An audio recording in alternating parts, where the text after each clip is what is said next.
तो हेलो दोस्तों, नमस्कार। एक बार फिर से आपका स्वागत है अपने यूट्यूब चैनल विनय की पाठशाला में। आज दोस्तों हम लोग इस वीडियो में एक्सरसाइज 3.2 कंप्लीट करेंगे और ये कक्षा 9 की गणित निर्देशांक ज्योमेट्री इकाई 3 से ली गई है। तो चलते हैं दोस्तों और बिना देर किए शुरू करते हैं आज की क्लास। और इसमें जो कॉन्सेप्ट है वो कार्तीय पद्धति है, ये किस तरीके से काम करती है, इसके क्या बेसिक्स हैं उनको हम लोग देखते हैं। तो इसमें क्या होगा कि सबसे पहले तो इसमें दो मुख्य लाइनें होगी। कल जैसे मैंने एक प्रश्न था उसमें था कि दो मुख्य सड़कें हैं, है ना। तो एक इस तरीके से होगी और इसी को हम इस तरीके से एंटी क्लॉकवाइज घुमा देंगे तो ये इस तरीके से आ जाएगी। इसको बहुत ध्यान से देखिएगा आप लोग। ये हमने थोड़ा सा बढ़ा दिया आगे पीछे। ये जो लाइन है जो पूरब पश्चिम को है,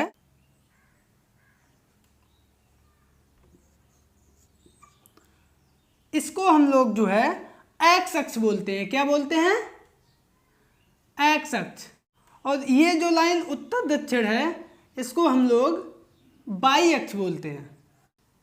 ठीक है। अब ये तीर इस तरीके से होता है क्योंकि ये अनंत से आती है और अनंत तक जाती है। ठीक, दूसरी बात हो गई। तीसरी बात ये है कि ये जो है इसको हम लोग बोलते हैं मूल बिंदु। क्या बोलते हैं? मूल बिंदु। और यहाँ के निर्देशांक होते हैं 0,0। मतलब यहाँ पे x भी 0 है और y भी 0 है। ठीक है। अब इस मूल बिंदु के इधर जो है ये धन x होता है और इस मूल बिंदु के इधर जो है ऋण x अक्ष होता है।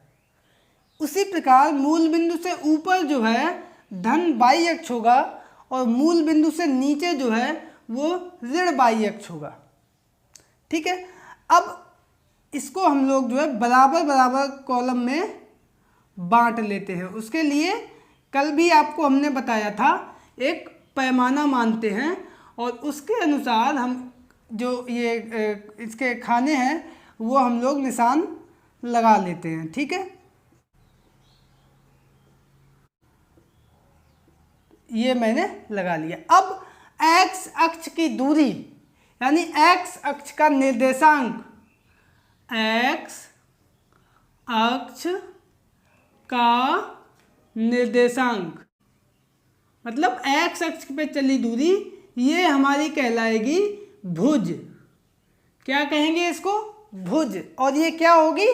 ये अब जैसे हमने बोला x अक्ष पे 5, तो 1 2 3 4 5, तो ये जो है हमारी दूरी ये 5 है। x बराबर 5। ये जो है ये बेसिकली क्या है? y अक्ष से लंबवत दूरी है। ये y अक्ष है और y अक्ष से लंबवत दूरी है। ठीक है। तो x अक्ष का निर्देशांक इसको हम भुज कहेंगे और ये वास्तव में क्या है? y अक्ष से लंबवत दूरी। ये बहुत स्पष्ट इसको समझ लो क्योंकि आगे नहीं तो आप कंफ्यूज होंगे इन चीज़ों में। इसी प्रकार से y अक्ष का निर्देशांक और इसको हम लोग कोटि बोलते हैं। और ये क्या होगा? y अक्ष पे चली हुई दूरी। जैसे मान लो 3 1 2 3 ये। ठीक है। तो ये है y बराबर 3। तो ये कहाँ से लंबवत दूरी होगी? x अक्ष से लंबवत दूरी। तो ये बेसिकली होगा क्या? x अक्ष से लंबवत दूरी। ठीक है। इतनी बात हो गई। अब एक और छोटी सी बात को आपको समझना है और उसी के साथ आप लोग बिल्कुल समझ जाएंगे। अब जो है जैसे यही 3 और 5 मैंने लिया था तो ये कहाँ पे मिलेगा आके? यहाँ पे मिलेगा आके। अब इसके निर्देशांक यहाँ के कैसे लिखेंगे? हमेशा निर्देशांक लिखते हैं पहले भुज कोमा कोटि, बाद में कोटि को लिखते हैं, पहले भुज को लिखते हैं। यहाँ पे भुज x बराबर 5 था तो 5,3 ये इसके निर्देशांक हो गए।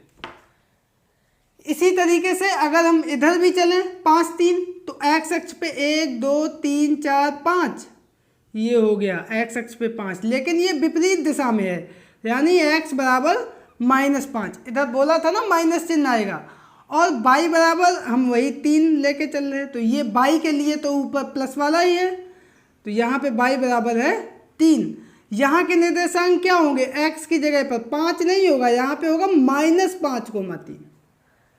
तो आपने देखा कि यहाँ पे 5,3 है, यहाँ पे -5,3 है, क्योंकि x अक्ष की दूरी माइनस में हो गई।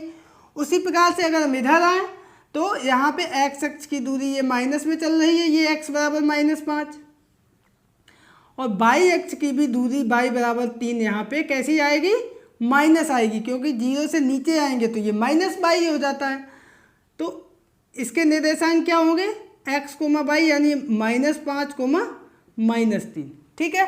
अब उसी प्रकार अगर हम इधर आए तो ये हमारा y बराबर -3 है और ये x बराबर 5 है, तो ये निर्देशांक होंगे x, y, यानी 5, -3।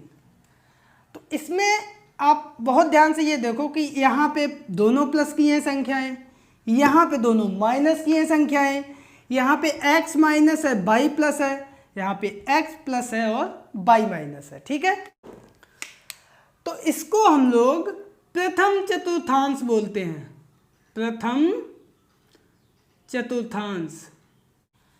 इसको जिसमें x माइनस हो, y प्लस हो, इसको हम लोग द्वितीय चतुर्थांश बोलते हैं। जिसमें x भी माइनस हो, y भी माइनस हो, इसको हम लोग तृतीय चतुर्थांश बोलते हैं।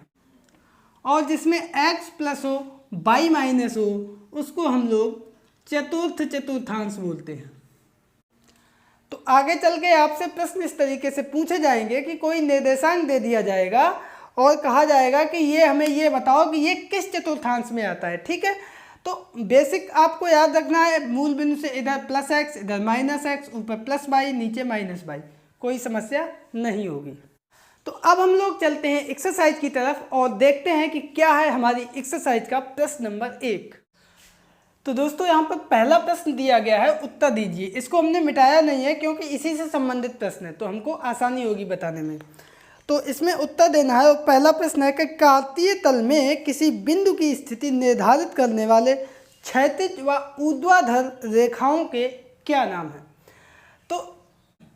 तो इस पूरे कार्तीय तल में कौन सी दो रेखाएं हैं जो किसी बिंदु की स्थिति का निर्धारण करती हैं। तो एक ये और दूसरी ये, तो इनको हम क्या बोलते हैं, अक्ष बोलते हैं। एक है हमारी x अक्ष और दूसरी है y अक्ष, और यही हमारा आंसर है। ठीक है। अब हम लोग चलते हैं प्रश्न नंबर 1 के दूसरे पार्ट पर, और वो हमसे पूछ रहा है कि इन दो रेखाओं में से बने तल के प्रत्येक भाग का नाम बताइए। तो आपको मैंने बताया था कौन कौन से नाम थे, इसके 4 भाग हुए थे, ये चारों, प्रथम चतुर्थांश, द्वितीय चतुर्थांश, तृतीय चतुर्थांश और चतुर्थ चतुर्थांश। वही हम लिख देंगे, प्रथम चतुर्थांश, द्वितीय चतुर्थांश, तृतीय चतुर्थांश और चतुर्थ चतुर्थांश। ठीक है। अब प्रश्न नंबर 3 हमारा क्या है, वो है हमारा उस बिंदु का नाम बताइए जहां ये दोनों रेखाएं प्रतिच्छेद होती हैं। तो तीसरा ये भी बहुत आसान है, उस बिंदु का नाम बताइए जहां पे ये x अक्ष और y अक्ष दोनों प्रतिच्छेद होते हैं। तो इस बिंदु का नाम क्या बताया था आपको हमने, मूल बिंदु, और इसके निर्देशांक क्या होते हैं, 0,0। तो इस प्रकार से आपने देखा कि ये प्रश्न नंबर 1 हमारा कंप्लीट होता है। तो अब हम लोग चलते हैं इस एक्सरसाइज के दूसरे प्रश्न यानी प्रश्न नंबर 2 पर। तो बच्चों यहाँ पर हमारा दूसरा प्रश्न दिया गया है कि आकृति देखकर निम्नलिखित को लिखिए। ये आकृति बनी हुई है और इसमें से हमें आंसर यहाँ पे लिखना है। तो बिंदु बी के निर्देशांक सबसे पहले पूछा है। तो बिंदु बी इसमें कहाँ पे है, ये है। यहाँ पे बिंदु बी के लिए 5 इधर है, एक्स अक्ष पे विपरीत दिशा में यानी माइनस की दिशा में, तो ये -5, और y अक्ष पे प्लस दिशा में 2। तो निर्देशांक इसके क्या हो जाएंगे, -5, 2। ठीक है। c के निर्देशांक, c कहाँ पे है, यहाँ पे है। तो यहाँ पे x तो प्लस में है, 5, लेकिन बाई कैसा है, बाई नीचे माइनस में है, -5। तो यहाँ के निर्देशांक हो जाएंगे 5, -5। चिन्ह का बहुत ध्यान यहाँ पर रखना है। सी निर्देशांक -3 और -5, -1, -2, -3, ये वाली लाइन गई है, और -5, -1, -2, -3, -4, -5, कौन सा बिंदु है, ई, तो बराबर लिख देंगे बिंदु ई। ठीक है, आगे कह रहा है 2, -4, तो 2 और -4 यानी ये भी नीचे, यहाँ पे कौन सा बिंदु है, लिख देंगे जी। ठीक है, बहुत आसान प्रश्न है, बस थोड़ा सा बेसिक समझ में आ जाना चाहिए। डी का भुज, डी ये है, तो मैंने बोला था पहले लिखा जाता है भुज, बाद में लिखा जाता है कोटि। और भुज क्या होता है, एक्स अक्ष पे चली हुई दूरी, तो एक्स अक्ष पे यहाँ पे कितनी है, 6, 1 2 3 4 5 6, तो डी का भुज हमारा क्या हो जाएगा, 6 इकाई। ठीक है, उसके बाद एच ये है, एच का कोटि मैंने बोला था बाई अक्ष पे चली दूरी, ये एक्स अक्ष है, ये बाई, -1, -2, -3, इसके निर्देशांक होंगे -5, -3, तो बाई अक्ष वाला ये कहलाएगा कोटि और एक्स अक्ष वाला ये कहलाएगा भुज। तो यहाँ पे कोटि क्या होगी, -3। ठीक है, अब ये आगे दो प्रश्न इधर दिए हैं, बिंदु एल के निर्देशांक, एल यहाँ पे कहाँ है, एल के निर्देशांक क्या होंगे, तो एक्स अक्ष पे कितना चल रहा है, कितना भी नहीं, तो एक्स अक्ष पे 0 और बाई अक्ष पे 1 2 3 4 5, तो निर्देशांक होंगे 0,5। ठीक है, अब एम के निर्देशांक, एम है यहाँ पे एक्स अक्ष पे कितना है, माइनस में, -1, -2, -3, और बाई अक्ष पे कुछ नहीं है, यानी एक्स अक्ष पे ही है, तो ये हो जाएंगे -3,0।